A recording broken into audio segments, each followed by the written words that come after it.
Bonjour à toutes et à tous, bienvenue. Merci d'être là ce soir. Donc, comme d'habitude, on va attendre quelques instants pour laisser le temps à tout le monde de nous rejoindre tranquillement.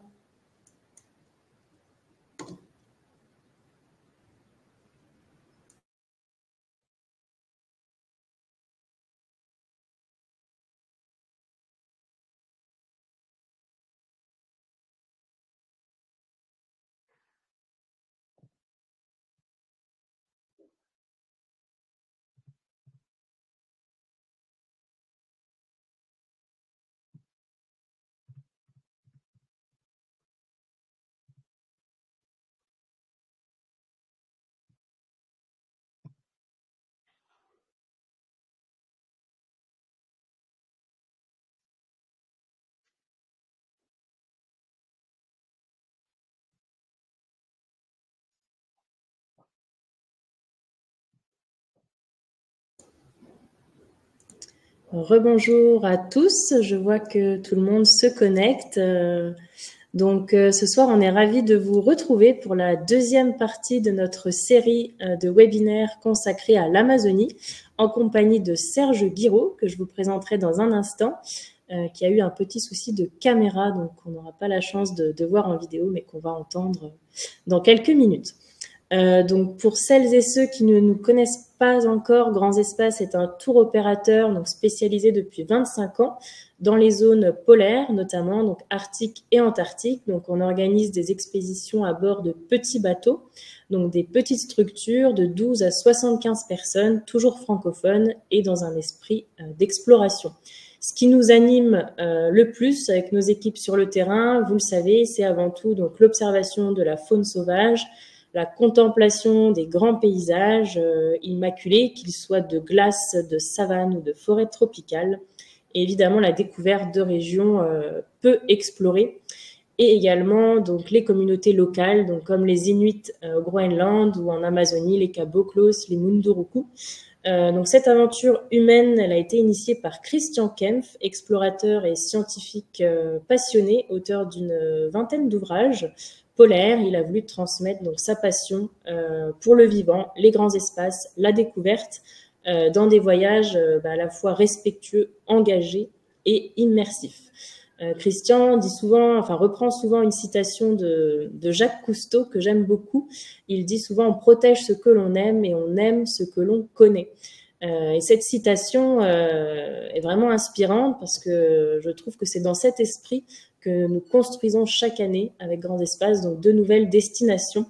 Et parmi elles, on a le Pantanal, cette immense zone humide du centre-ouest du Brésil, la plus vaste au monde, donc plus de 200 000 km², soit 4 fois la superficie de la Suisse, encore assez méconnue du grand public, qui a un paradis vraiment pour les amoureux de la nature. Et c'est également l'un des meilleurs endroits pour observer la faune à l'état sauvage, et notamment le jaguar, emblème de la région. Donc le Pantanal, c'est vraiment une expérience rare, immersive. Cet écosystème, il est aussi classé au patrimoine mondial de l'UNESCO, ce qui est relativement donc préservé du tourisme de masse, évidemment. Et ce soir, on a la chance d'avoir Serge Guiraud, que je suis heureuse d'accueillir à nouveau avec nous ce soir, donc qui est photographe, réalisateur de documentaires et spécialiste donc de la culture matérielle des Amérindiens du Brésil. Donc ça fait plus de 30 ans que Serge parcourt le bassin amazonien et il étudie notamment les liens entre les peuples autochtones donc, et le monde extérieur. Donc je vais le laisser se présenter. Il a également une association, la Jabiru Prod, qui collabore avec les Amérindiens. Donc Serge, je te laisse la parole. Merci Justine, bonjour à tous et à toutes. Je suis désolé, à Toulouse cet après-midi, on est dans le brouillard. La caméra est allée faire un tour place du Capitole, je ne sais pas qu'est-ce qui se passe. Donc on va faire ça, pas à la Roger Coudert, mais en direct par la voix, et on va essayer de vous transporter de France, je vois de Belgique, jusqu'au centre géographique du Brésil. Voilà, bonjour en tout cas à tous. Je vois qu'il y a des noms qui apparaissent connus. Hein. Voilà, on va commencer par le. j'ai mon diaporama qui s'échappe. Tu peux me le remettre, Justine? Voilà. OK. Lors de ma première intervention, nous étions toujours dans le Mato Grosso. Nous étions au nord-est du Mato Grosso, dans la réserve indigène du Xingu. Cette fois-ci, nous allons quitter la zone que les Brésiliens désignent comme l'Amazonie légale pour aller explorer un autre écosystème qui est le Pantanal. Et Justine nous a donné ces dimensions un petit peu vertigineuses. Et il faut savoir que cette région et cet énorme marécage appartient à la fois au Brésil et il y a une toute partie en Bolivie. Nous, on se contentera de rester dans la partie brésilienne. Donc, notre voyage commence. Le Pantanal se trouve sur 2 États brésiliens. Le Mato Grosso du Sud, à une ville qui s'appelle Corumba, qui est à la frontière de la Bolivie. Nous, on sera dans le Pantanal du Mato Grosso, où la capitale est Cuiabá.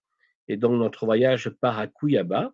Et après environ 1 heure de route asphaltée, on va se retrouver, vous voyez, devant ce portique ici.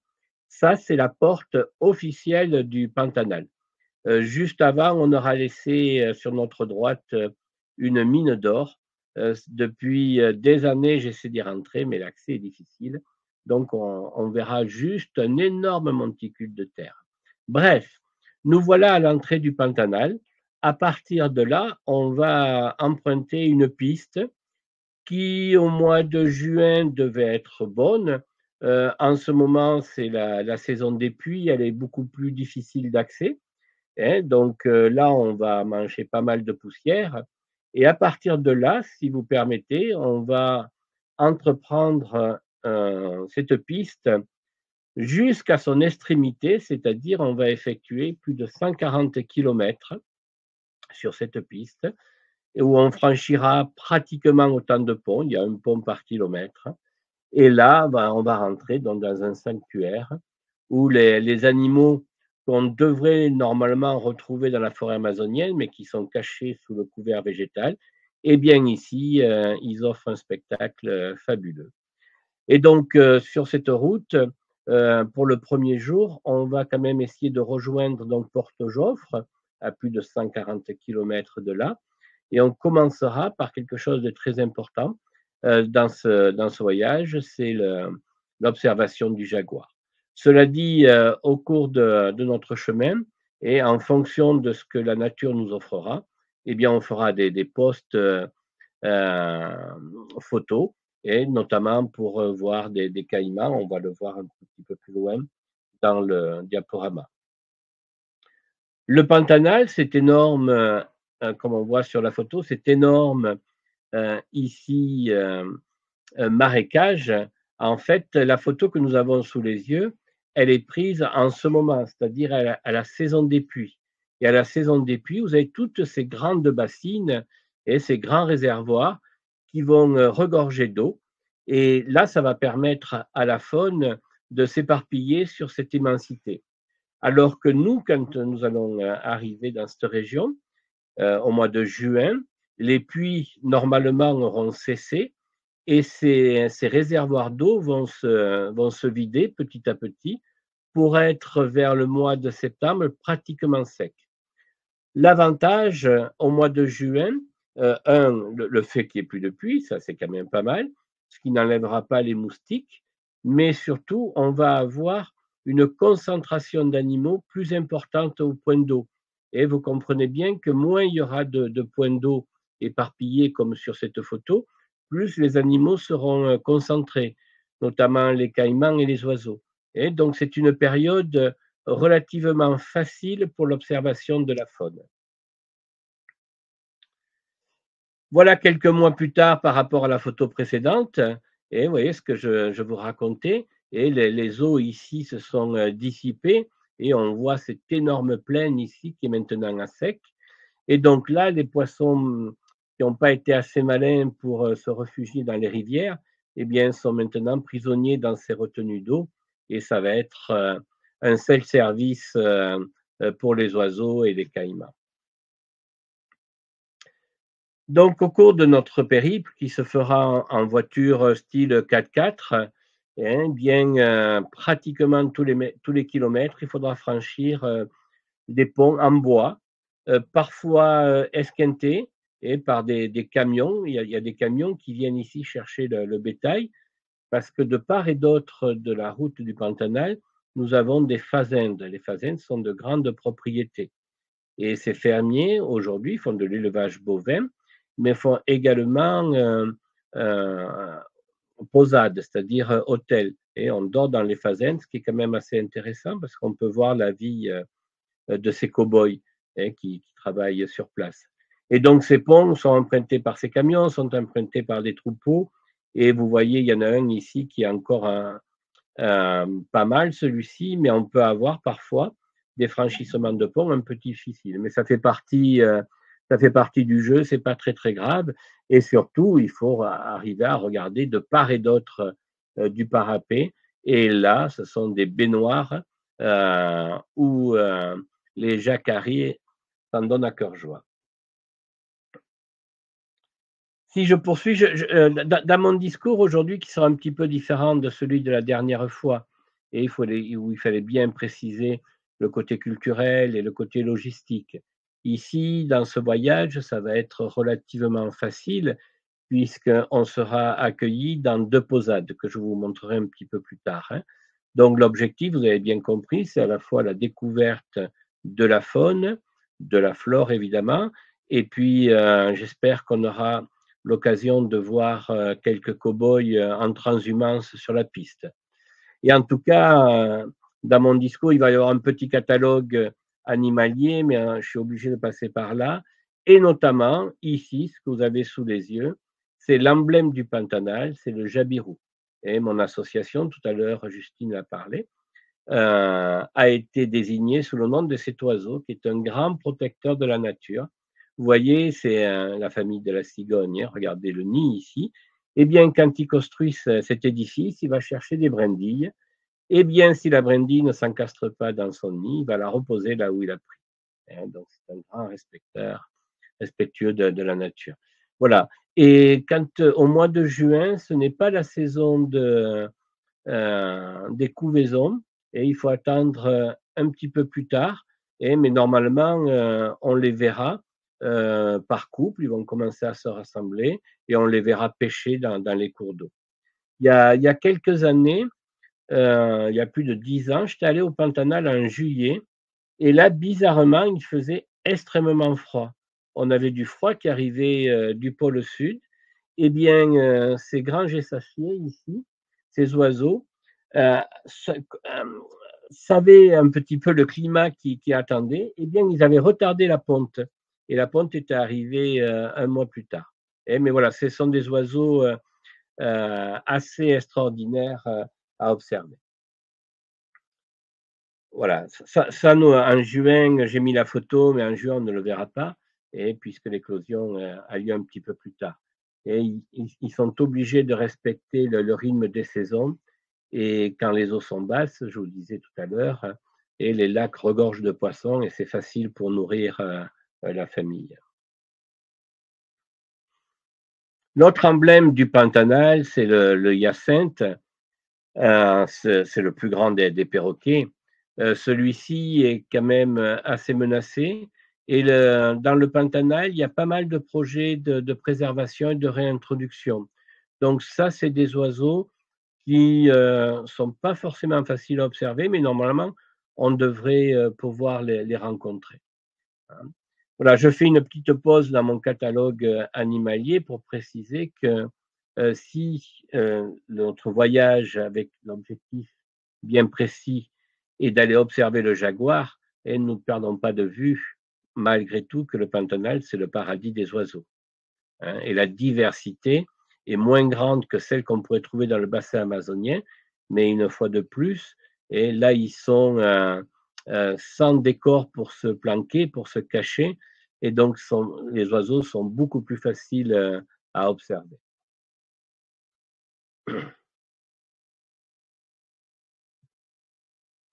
Je reviens sur notre piste.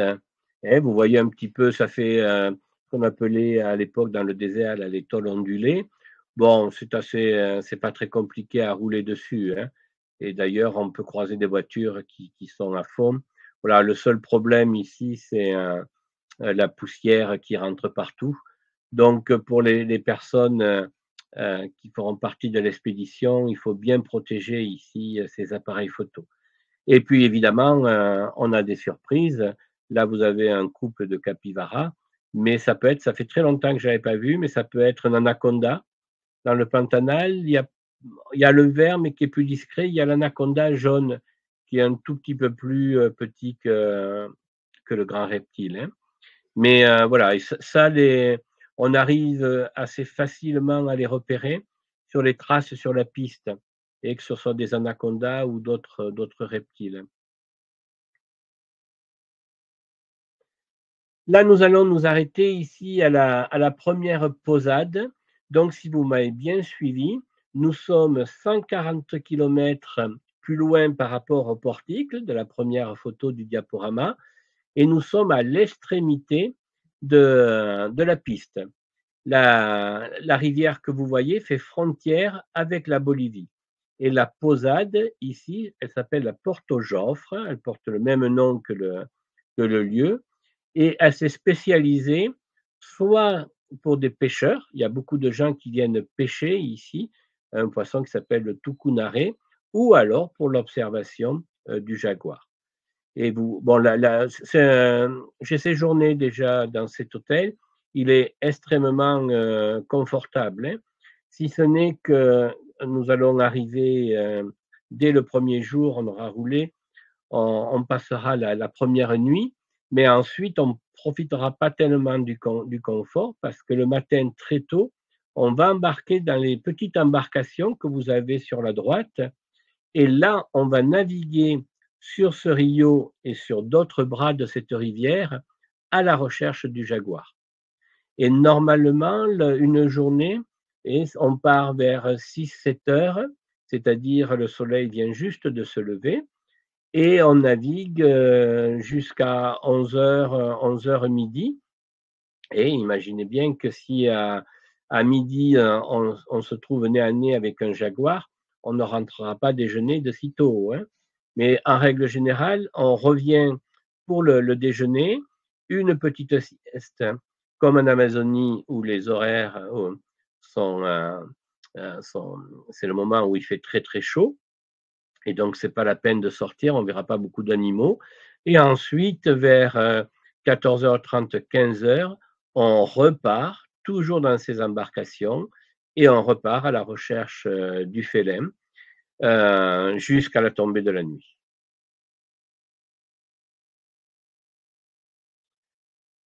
Là, nous avons un caïman à lunettes. Ce n'est pas des caïmans noirs comme en Amazonie, ils sont un petit peu plus petits, moins agressifs, hein, mais le Pantanal est vraiment leur territoire, hein. Ça, c'est quelque chose ce sont des animaux qui sont faciles à photographier, mais qu'on va trouver en permanence au cours de notre voyage. Regardez un petit peu ici la brochette de caïman. Et ça, ce sont des images assez classiques dans cette région, hein. Voilà, et d'ailleurs, vous verrez tout à l'heure qu'ils ne sont pas du tout agressifs sur une des photos.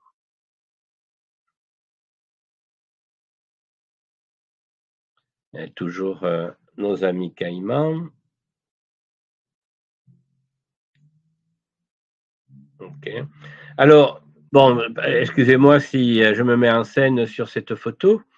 Vous remarquerez que je suis toujours une ligne avec un corps de rêve, mais c'est pour vous montrer un petit peu que ces animaux ne sont pas agressifs, qu'on peut les approcher. Et ce qui, ici, vous voyez, je suis à 2 mètres des reptiles. Et en fait, ça permet pour les photographes d'avoir des angles assez, assez extraordinaires, et notamment quand on a la gueule juste à 1 mètre de l'objectif, et ça permet d'avoir des plans assez originaux et d'observer notamment toutes les sangsues accrochées dans le palais des caïmans. Et puis, voilà, on arrive enfin à ce qui nous intéresse plus particulièrement, et c'est celui-ci. Aujourd'hui, le Porto-Joffre est réputé dans le monde entier pour l'observation des jaguars, et c'est quelque chose qui, normalement, à la saison sèche, n'est pas trop compliqué. Et il faut savoir que des jaguars, il n'y en a pas tant que ça dans cette région, mais le peu de jaguars que l'on retrouve, à partir du moment où la pluie a cessé et où la chaleur est très forte, les félins viennent au bord des rivières chercher de la fraîcheur. Et donc la position favorite, c'est celle de cette photo où le jaguar s'allonge, hein, il prend au bord des berges, il prend un petit peu de fraîcheur, il se repose et normalement, il part chasser plutôt la nuit, c'est plutôt un nocturne. Et ensuite, il se lève, il bâille, il fait un tour et il se recouche. Et donc ça, normalement, on a 90% de chances à cette période-là de voir cet animal dans cette position, ce qui est déjà pas mal, hein. Quand on voit le premier jaguar dans cette position, on est content, on est sûr de l'avoir vu, mais ça ne nous suffit pas. Et nous, dans le circuit qu'on vous propose, on a multiplié les jours pour avoir le maximum de chances pour voir l'animal dans d'autres attitudes que celles que vous voyez sur la photo. Ça va être le moment de reproduction, hein, donc on devrait voir des couples de jaguars, on devrait voir même des reproductions, et vous savez que ce jaguar, même s'il a la mâchoire la plus puissante chez les félins, il est comme le lion, il est obligé de copuler plusieurs fois, et c'est extrêmement rapide, hein, mais ça peut être des dizaines et des dizaines de fois dans la journée. Et ce matin, par un heureux hasard, je suis tombé sur un document qui nous arrive du Brésil, où il y a eu une étude pour essayer de comptabiliser l'effectif de jaguars sur leur territoire. Et en fait, on se trouve dans la région de Mamiraoua, où on passe avec la jangade quand on fait les croisières des trois frontières. Et c'est l'endroit assez bizarre qui est quand même inondé 6 mois de l'année où la concentration est la plus importante. Et ils sont arrivés à comptabiliser 10 jaguars sur 100 km carrés, pardon. Ici au Pantanal, la concentration est moindre, mais ils sont plus faciles à observer. Et ça, on va le chercher, hein, quand à un moment donné, il va se lever et qu'il va commencer à bouger, qu'il va commencer à partir en chasse, hein. Et c'est là où, évidemment, l'observation devient la plus importante, hein. Regardez bien ce jaguar. Celui-là, je l'ai croisé plusieurs fois. On risque de le revoir. Il est facile à identifier. Il a un œil crevé. Et il a dû, au cours d'une bataille, se bagarrer et perdre un œil. Et le voilà ici, en train de chasser un capybara. Alors, pour avoir des scènes comme ça, évidemment, il faut compter sur la chance, mais elles se reproduisent tous les jours, que ce soit la journée ou que ce soit la nuit. Mais et il va falloir qu'il mange. Mais le jaguar est un piètre chasseur. Et en gros, sur 10 attaques, il n'y en a qu'une qui aboutit. Et celle que vous avez ici, où il chasse, vous avez à droite le dos du capybara, et il va lui sauter dessus, et en fait, il va rater sa cible. Et on pense que s'il a raté, eh bien, le pauvre avec un œil, il n'a pas pu forcément régler la mire. Bon. Mais c'était très impressionnant à voir, notamment sa position, quand il commence à rentrer ses épaules, les griffes qui commencent à sortir. Alors je dis ses yeux, là, il n'en avait qu'un, mais qui commencent à sortir, être révulsés. Et c'était des scènes qui sont vraiment très violentes. Et cette vie sauvage, eh bien, c'est la vie, hein. Et je voudrais rajouter, vous avez ici, pour arriver à identifier tous ces jaguars du Pantanal, on arrive à les voir par le collier. Vous voyez sur le cou, la marque noire, eh bien, elle est spécifique à chaque animal. Et nos guides, et qui les connaissent par cœur, arrivent à reconnaître, à les identifier. Ça, ce n'est pas ma photo. Moi, j'étais juste à côté, mais j'étais en longue focale. L'animal, il est à moins de 10 mètres. Et moi, avec mon appareil, ça allait pas. C'est une collègue qui a pris la photo. Ouais.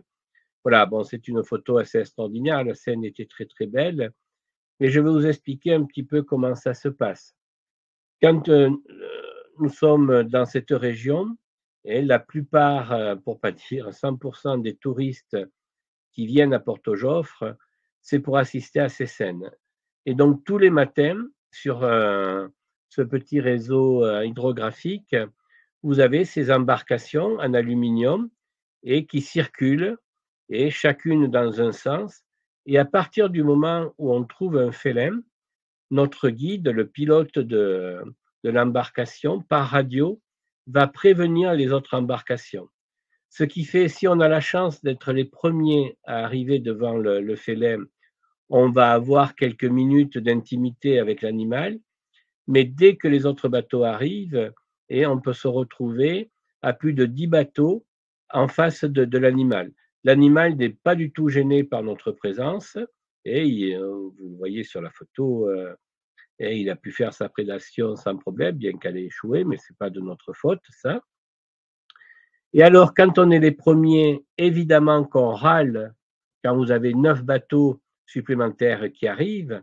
En revanche, et c'était le cas pour nous sur cette photo, où nous sommes arrivés les derniers, et on était bien contents d'avoir été prévenus, et on a pu assister à cette scène.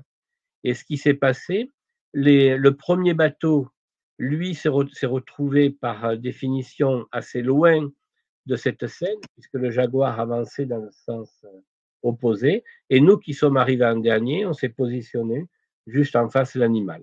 Voilà. Et ça, c'est des choses qui peuvent déranger certains, mais ça fait partie de la règle du jeu. Et je voudrais quand même préciser, je ne veux pas vous effrayer, je voudrais vous préciser que toutes les personnes qui viennent dans le Pantanal sont là pour assister à ce genre de scène. Donc sur le bateau, normalement, tout le monde se comporte bien, on ne parle pas fort, on respecte, on est tous équipés de nos appareils photo pour saisir cette scène. Hein. Voilà. Il faut simplement savoir que la scène est, allez, j'allais dire polluée, c'est un bien grand mot, par plusieurs embarcations qui recherchent toute la même chose. Là, pour les singes, il y a un peu moins d'amateurs, et ça, on les trouve. Pour les personnes qui sont déjà venues avec nous en Amazonie, là, nous avons affaire à des singes hurleurs, mais vous pouvez observer et que c'est une autre espèce. Et les búzios, on les appelle au Brésil, et ils ne sont ni roux ni noirs comme ceux qu'on avait en Amazonie, mais en tout cas, ils sont bien présents et on peut les entendre.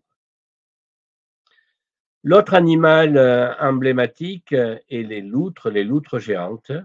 Elles sont beaucoup plus faciles à observer dans le Pantanal que sur l'Amazone. L'an dernier, avec le niveau d'eau qui était très très bas sur l'Amazone, on a pu en observer, mais sinon c'est quand même difficile. Et dans le Pantanal, notamment quand les eaux commencent à baisser, vous avez les familles de loutres qui viennent coloniser les berges, et elles font des terriers, c'est un nom particulier, je ne l'ai plus en tête, et elles sont en famille et elles pêchent en permanence dans les rivières. Et malheureusement pour elles, elles sont pas très discrètes, elles poussent un cri strident qui s'entend de très loin.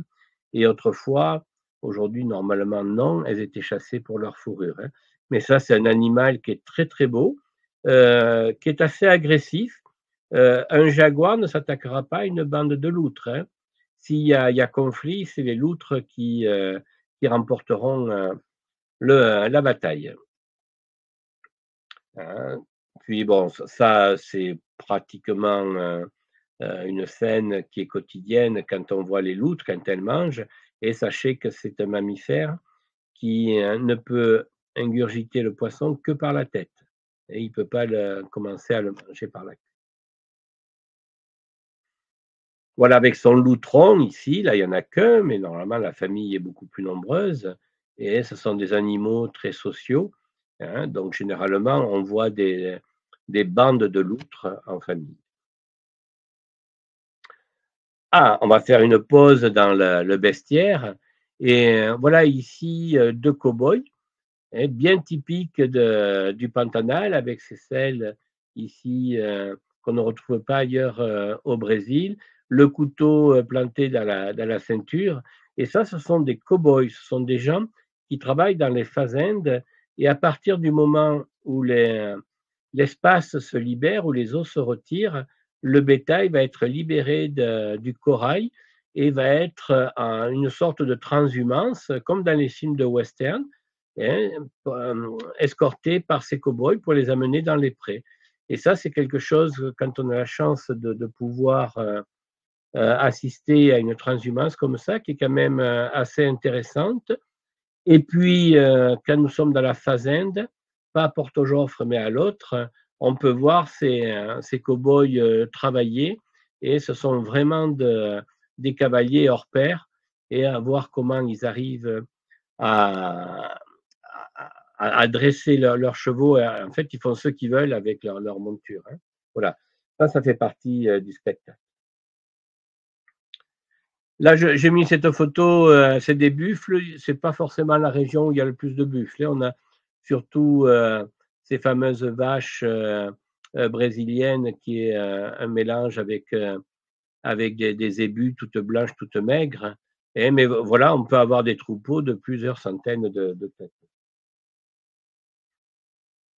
Dans les mammifères, il y en a un qui est bien typique, c'est celui-ci qui est très beau, qui n'est pas très effrayé par notre présence, c'est le cerf du Pantanal.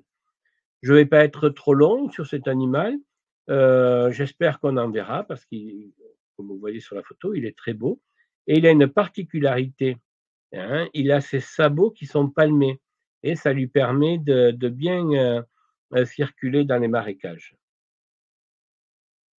Un coati, cela attention, ils sont assez espiègles.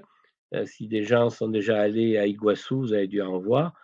Et ça circule en bande et c'est assez voleur. Ça peut s'approcher de nous et venir fouiller dans le sac ou dans les poches. Ici, on aurait rayé. Voilà, je ne vais pas dire trop sur les oiseaux. Les capybaras, les pauvres capybaras, ça, ce sont les plus gros rongeurs du monde. Là, vous avez une petite famille. Et eux, il y en a partout. Et c'est la proie préférée des caïmans, des jaguars et des anacondas. Eux, ils ont pas trop ils sont toujours sur le qui-vive. Et il y a toujours, là, vous avez la femelle avec ses petits. Mais sinon, ils sont en bande. Il y en a toujours un qui surveille. Au moment du danger, il pousse un cri assez fort et ça saute dans l'eau, mais ils échappent rarement à leurs prédateurs. Voilà une petite scène et encore cette photo, j'aurais pu en choisir une où la concentration d'animaux est plus importante. Et voilà, les eaux ont baissé et les chassiers, ici, vous avez des tantales d'Amérique et les blanches et noires. Et on devine, il y a 2 spatules roses. Ça, ce sont des oiseaux très, très beaux. Et là, tous ces oiseaux se retrouvent au point d'eau pour venir pêcher. Et c'est un véritable festin ici. On aura comme en Amazonie les Littoria amazonica et ces grands nénuphars. Je croyais que j'avais mis la fleur qui a une façon particulière d'être pollinisée. Mais on en parlera sur le terrain. Évidemment des toucans, hein. Alors ça, généralement, on les voit évidemment dans la nature, mais le matin, aux posades, ils viennent rôder un petit peu et voir s'il n'y a pas quelques fruits, hein. Et puis, son chant qui est bien particulier et ne permet pas de ne pas l'identifier, hein. Donc ça, c'est un animal évidemment qui est recherché par les ornithos et qui est très, très beau. Après, à observer dans ses mœurs, etc., c'est un petit peu plus compliqué, mais on le verra le matin et le soir. Et je suis presque à la fin de mon montage. Et ce spectacle que vous avez là, ça, le coucher de soleil, c'est tous les soirs répété. Ça, on ne peut pas échapper au coucher de soleil dans le Pantanal. Et cette boule de feu que vous voyez, et c'est quelque chose qui est très très beau. Et les photographes, je ne l'ai pas mis ici, mais on cherche la photo avec le nid du jabiru, que les Brésiliens appellent le tuyuyu, avec le soleil derrière, et ça fait un contre-jour magnifique. Et cette photo, je l'ai mise parce que si vous observez bien, il y a de la fumée. Et depuis plusieurs années, le Pantanal est victime de la rage d'incendies, volontaires ou non. Et ça, c'est plutôt vers fin juillet, fin août, quand la sécheresse est très forte. Et ces incendies ont ravagé et ont tué pas mal d'animaux, hein. Nous, en juin, on sortira de la saison des pluies et ça m'étonnerait qu'on ait ces incendies. Mais malheureusement, c'est quelque chose qui est assez récurrent et qui sera récupéré, hein. Vous savez, les cendres peuvent fertiliser la végétation et redonner une repousse, mais malgré tout, les dimensions de ces incendies provoquent quand même des dégâts assez importants.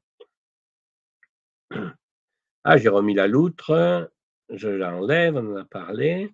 Le cerf, ok. Le caracara, l'oiseau pareil, omniprésent, et qui lui se nourrit beaucoup de mollusques.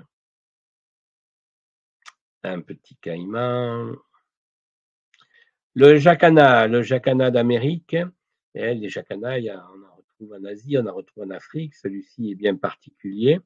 Et les Brésiliens l'appellent l'oiseau Jésus parce qu'en fait, avec ses longues griffes, et il arrive à marcher sur l'eau, hein. Et lui, il a une particularité, c'est que sa femelle flirte avec beaucoup de mâles. Elle pond et puis ensuite, elle abandonne le nid et c'est le mâle qui sera chargé de couver et de s'occuper des petits. Et ça, on va en voir énormément, notamment sur cette photo qui, elle, a été prise en Amazonie, mais on aura le même écosystème avec des jacinthes et des laitues d'eau, hein. Et c'est là où il faudra bien ouvrir les yeux, où on peut trouver des anacondas. Et on peut avoir la tête de l'anaconda qui passe au-dessus. Ça, c'est un hoko, hein, frisé, il sort de chez le coiffeur. Lui, il vole pas beaucoup, il est sur les pistes et ils sont toujours par deux. Un parroir, un cardinal, ça, on en aura plein les jardins dans les posades. Toujours la loutre. Et on n'a pas mis, Justine, on n'a pas mis la posade pluviale? Non, de mémoire, Serge, j'avais qu'une seule Non? photo. Je peux essayer de te retrouver ça si tu D'accord. continues Bon, de regarder. non, mais c'était juste. Alors, voilà, excusez-moi, j'ai été un peu long dans la description de la faune.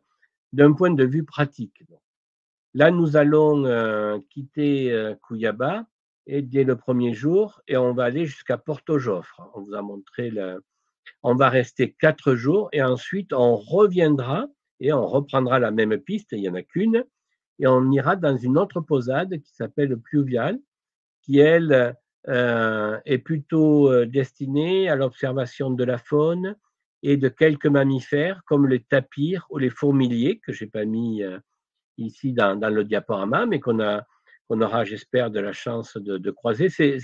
Le fourmilier et le tapir, c'est un peu plus compliqué, hein.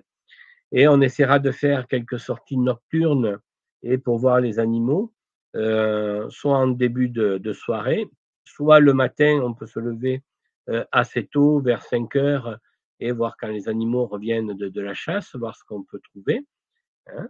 Et donc, ça nous permettra d'avoir non pas deux écosystèmes différents, puisque vous avez bien compris que le Pantanal est le même partout sur cette grande dimension, mais de multiplier les chances de voir d'autres animaux, et comme ce que je viens de citer, ou le cerf des marais, qui seront, eux, plus compliqués à voir à Porto Jofre.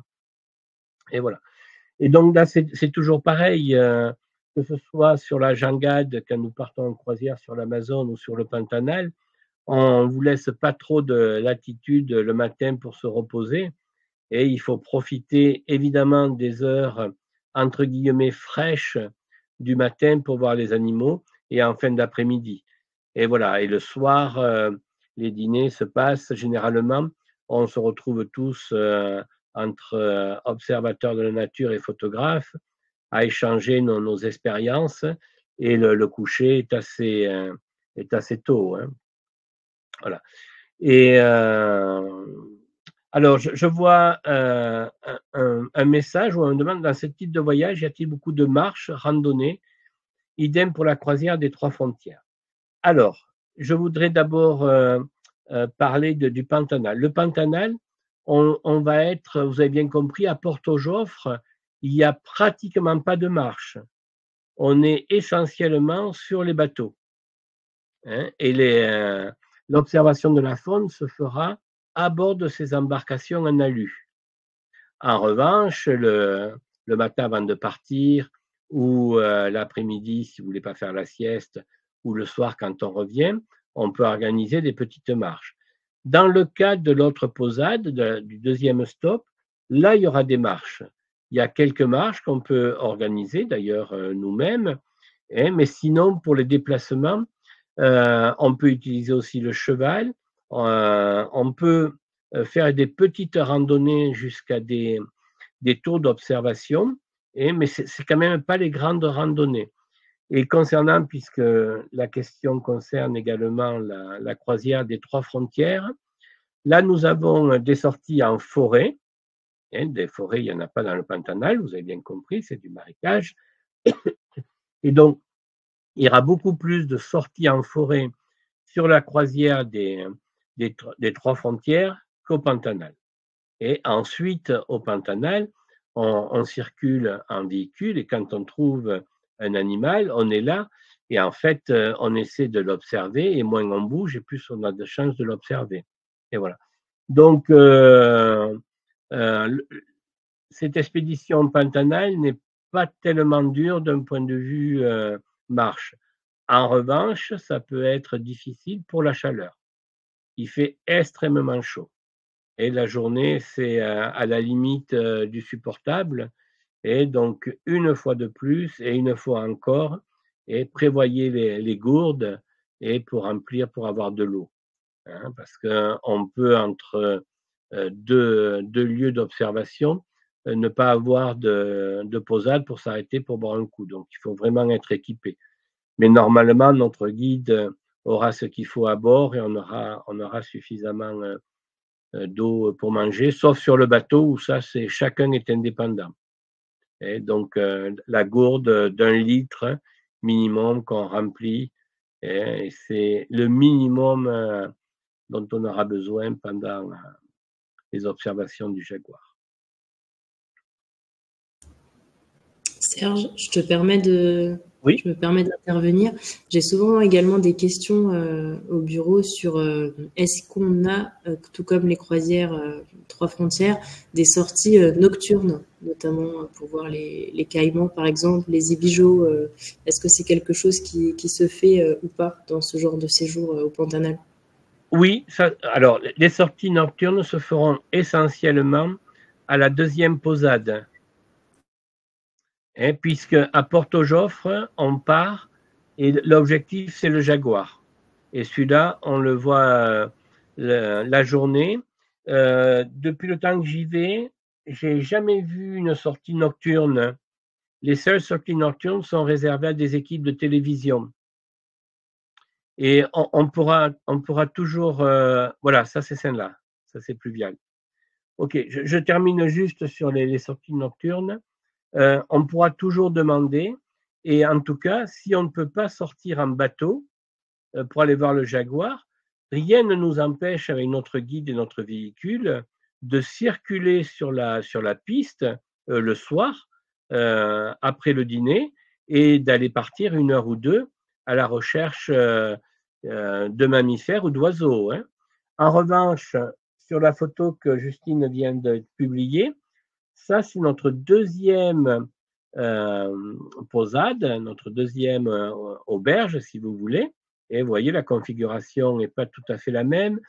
Et on n'a pas le fleuve qui est juste à proximité. Là, il y aura un petit peu de marche.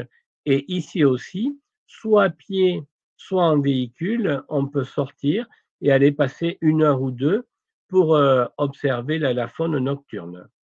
Moi, j'aime bien, c'est bien de sortir, par exemple, le repas, et on a terminé à 21 heures, on part 1 heure ou 2, c'est sympa, mais c'est sympa aussi pour les lève-tôt vers 5 heures.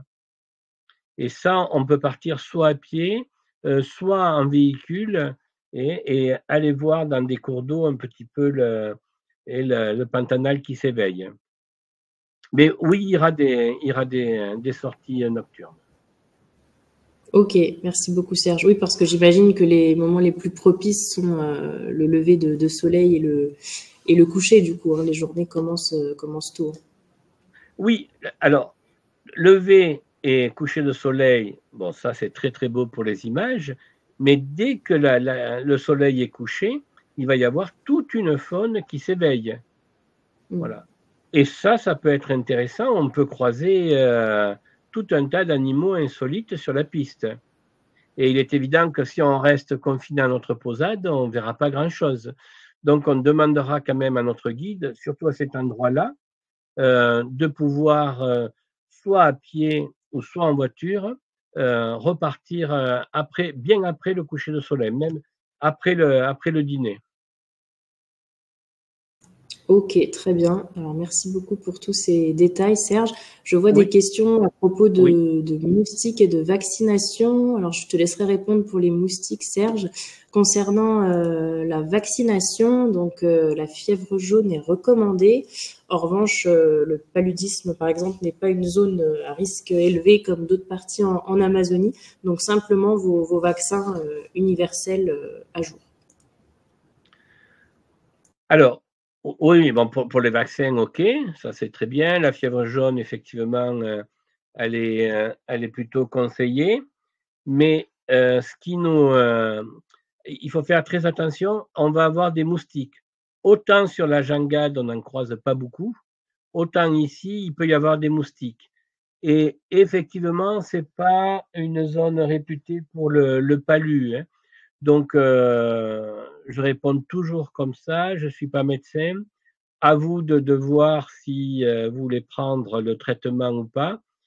Sachez que si vous téléphonez dans un hôpital tropical en France, systématiquement, ils vous diront qu'il faut prendre le traitement. Voilà. Bon, il y a des gens qui supportent, d'autres qui supportent moins. Ça attaque le foie. Donc ça, c'est chacun le voit avec son médecin. Mais il y aura des moustiques. Et les moustiques, ils sont surtout là à la tombée de la nuit, hein. Après la journée, on ne sera pas embêté, hein. Quand on part, par exemple, sur notre embarcation à la recherche du jaguar, on ne sera pas du tout embêté par les moustiques. Mais vous voyez, à la posade, ici, à la tombée de la nuit, en plus, regardez toutes les étendues d'eau qu'il y a autour, on peut avoir des moustiques, mais après, c'est réglé. Dans les chambres, on n'a pas de moustiques. De toute façon, il y a le matériel pour. Et je vois qu'il y a une question.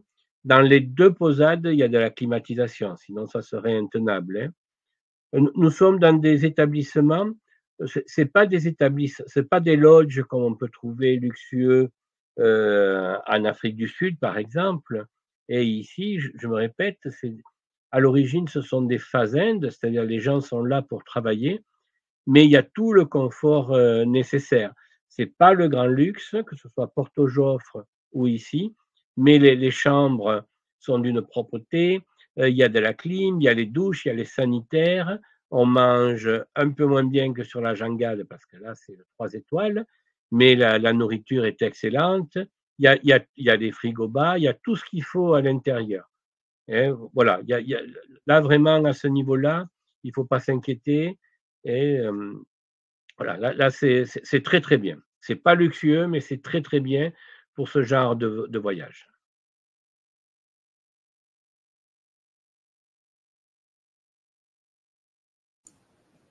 Très bien, merci beaucoup Serge.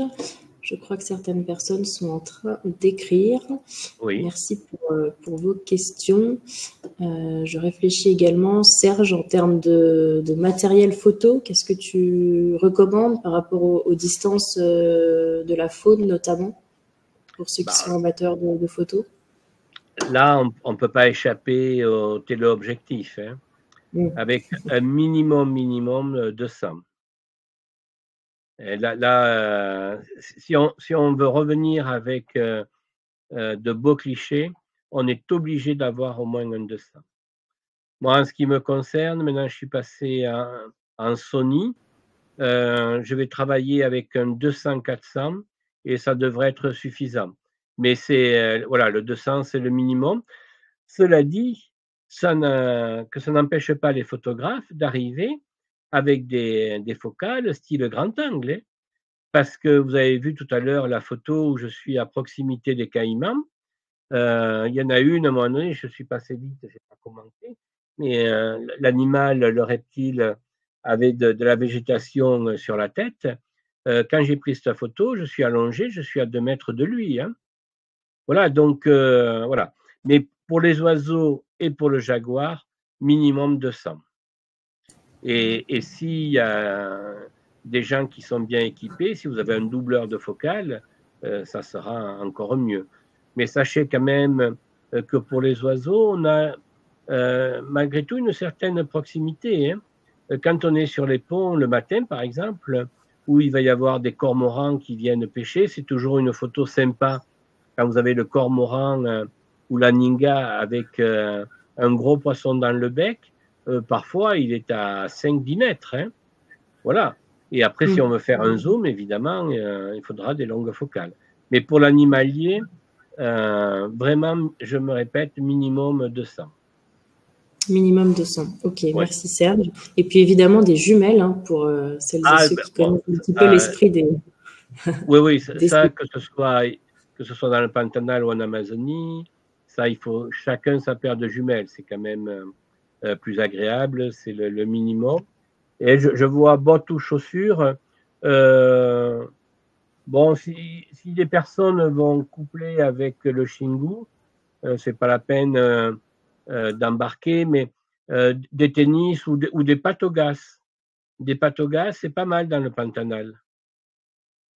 Et c'est des choses qui sèchent relativement vite. Voilà, mais moi, pas forcément de bottes.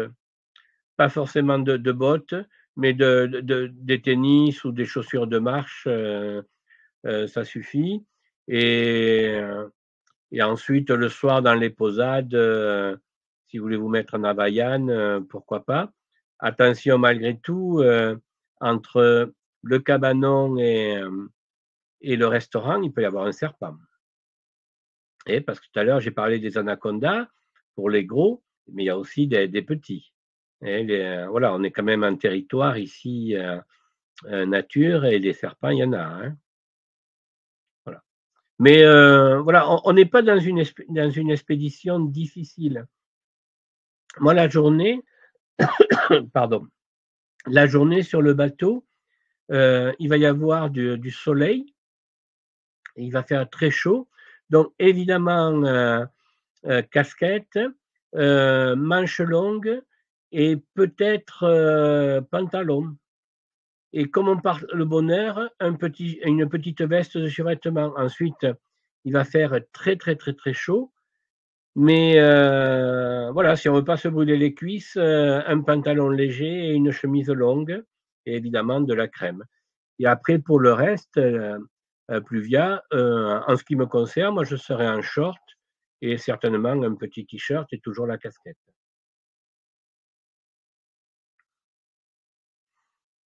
Bien noté, Serge. Merci beaucoup. Est-ce que tu penses à d'autres choses?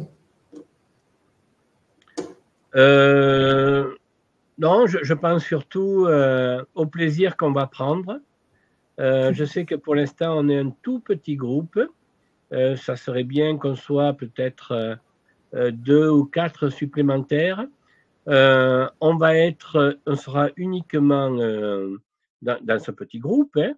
ça veut dire qu'on ne sera pas parasité par d'autres personnes qui n'ont pas forcément les mêmes intérêts que nous, et que quand on va s'arrêter devant un animal, un oiseau, si on veut rester 1 heure devant l'oiseau, il n'y a personne qui nous dictera le fait de partir plus tôt ou pas. Et je pense qu'on devrait en prendre plein les yeux, pardon, et plein la pellicule. Merci Serge. Et ça me fait penser, je ne sais pas si tu as vu Serge sur France 5, un reportage qui est passé récemment. J'en profite pour le partager à tous. Bah, c'est grâce à Jacques qui est avec nous ce soir. C'est lui qui me l'a recommandé. Alors le nom, je vais vous le dire tout de suite. Il s'appelle Au nom des jaguars. Ah ouais. Et c'est l'histoire d'une biologiste qui s'est rendue au Pantanal et qui a rencontré une femelle jaguar. Et depuis cette rencontre, est né le projet Jaguar ID Project. Et depuis, donc, elle répertorie, elle étudie les jaguars grâce aux photos des touristes. Et c'est vraiment un magnifique reportage. Donc, je vous le conseille vivement. Oui, je l'ai vu et il est vraiment très, très bien. Mais sachez qu'il y a une posade, d'ailleurs, qui s'appelle Jaguar, qui travaille. Moi, je vais au Pantanal depuis la fin des années 80. Hein, et il y avait déjà des projets d'études. Hein. Et c'est que dans les années 80, cet animal était chassé, notamment parce qu'il attaquait les troupeaux et les fermiers abattaient l'animal. Aujourd'hui, ils ont bien compris que cet animal rapportera plus d'argent vivant que mort. Et donc, il y a tout un tas de projets. Il y a toujours des accidents qui peuvent arriver. Mais aujourd'hui, les Brésiliens sont bien organisés et il y a tout un tas de programmes à la fois de préservation, d'études, etc. La seule chose qui n'est pas tout à fait concrète encore, mais là c'est pour tous les pays d'Amérique latine, que ça parte du Mexique jusqu'au nord de l'Argentine, ce sont les couloirs végétaux. Et il faut absolument arriver à faire des couloirs pour que les félins puissent circuler en toute sécurité et que d'un point de vue génétique, bien, il puisse y avoir une dispersion des gènes. Voilà. Ça, on imagine bien à la fois sur la distance et vu l'urbanisation que nous avons sur un continent comme celui-ci, que ce projet est assez compliqué à réaliser. Mais en tout cas, il y a des bonnes volontés qui se mettent en marche pour essayer de réussir et de sauver cet animal. Très bien. Merci beaucoup, Serge. Écoutez, voilà, je crois qu'on a... Pardon, oui, mais bon, si tu veux donner mon téléphone, si des gens veulent un peu plus d'informations pratiques, je suis évidemment à leur disposition. Et voilà, et puis j'ai vu que je crois qu'il y a des personnes qui vont doubler, à la fois, je pense à Michel et Charlie, à la fois Pantanal et Xingu, et n'oublions pas qu'il y a cette expédition aussi, et chez les Amérindiens, et j'ai vu, si j'ai bien compris, qu'il y a également des personnes que je vais retrouver sur la Jangade pour la croisière des 3 frontières. Eh bien, voilà, ça sera un plaisir et on va découvrir tout un tas d'écosystèmes complètement différents. Voilà, je vous remercie. Excusez-moi si j'étais une fois de plus très long et peut-être un peu moins descriptif que pour le Xingu. Et voilà. En tout cas, merci et au plaisir de vous retrouver au milieu du territoire jaguar. Merci à toi, Serge, pour ton partage passionné et passionnant, et puis tout ce que tu nous transmets à travers, comme d'habitude, tes récits et tes images.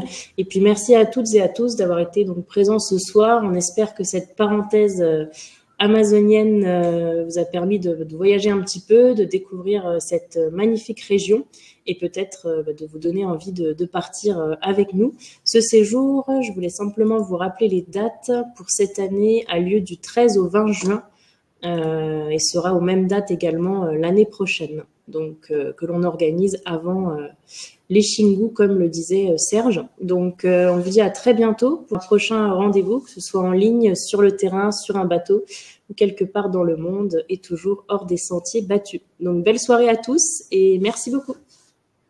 Merci, bonsoir à tous. Bonsoir.